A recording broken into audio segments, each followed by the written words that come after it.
living with a spouse who absolutely refuses to admit fault.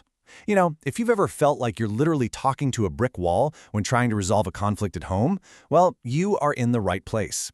We're going to unpack the source material from relationship author Gabriel Brenner to uncover the surprising psychology behind this. We'll look at exactly why it happens, and more importantly, how to actually navigate it. So let's just kick things off with a question that might hit painfully close to home for a lot of you watching right now. Does your partner think they do absolutely nothing wrong? Seriously, think about your most recent disagreement. Did it feel like a productive back and forth, or did you suddenly find yourself entirely to blame for the whole shebang? You probably recognize these exact surface-level behaviors outlined in the source text. It's that frustrating reality where he acts like he's totally above all mistakes. He becomes the unequivocal expert on literally everything. And then, when things inevitably go south, he insists it is somehow your fault. Eventually, he just washes his hands of the whole discussion, plants his feet, and completely stonewalls you. It's maddening, right? And this quote brilliantly illustrates the real damage here. As author Gabriel Brenner points out in the text, this leaves you feeling unhappy and emotionally abandoned in your marriage. Seeing this articulated is just so incredibly validating because it proves this isn't just some minor annoyance we're talking about. It is genuinely exhausting, and it leaves you feeling totally isolated. Now, when you're in the heat of the moment, it's super easy to slap on those surface labels. You might look at him and think he's selfish, or he's narcissistic, or he's controlling. But the source urges us to look beneath the tip of the iceberg to the psychological truth, and that truth is wild. A person who never admits they're wrong is actually just terribly, terribly afraid. Which brings us to Section 1, the hidden root, fear, and understanding why. What's fascinating here is that the author, Gabriel Brenner, actually admits his own past struggles with this exact issue in his marriage to his wife Carolina. He reveals a totally counterintuitive truth. He says, "I was afraid of the negative consequences of doing something wrong." He wasn't refusing to apologize out of stubbornness or dominance. He was doing it because he was absolutely terrified. It's all about self-preservation. So the crucial point here is understanding this wrong equals punishment dynamic. It's a deeply conditioned belief that making a mistake means you inherently deserve to be punished. Subconsciously, he links any tiny mistake directly to an impending, unavoidable penalty. Let that sink in. He's not trying to win an argument with you, he's actively trying to dodge a punishment. Moving right along to Section 2, Past Meets Present, Origins of the Fear. When we look at where this fear comes from, it's all about excessive punishments tied to incredibly simple mistakes.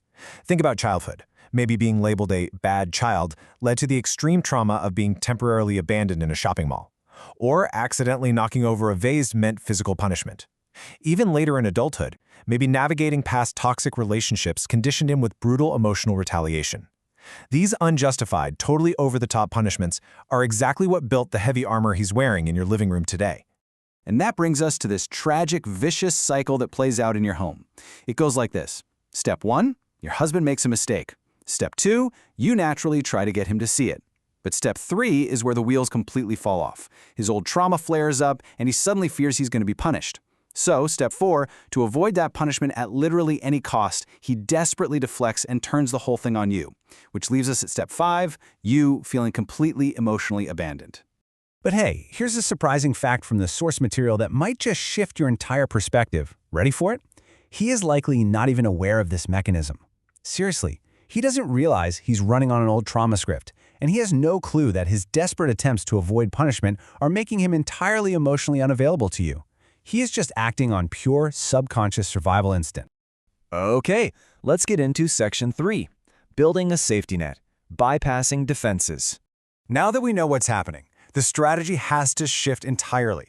Look, you already know from experience that fighting fire with fire, attacking, pushing, draining your own patience, it just makes him stonewall even harder. He just digs his heels in.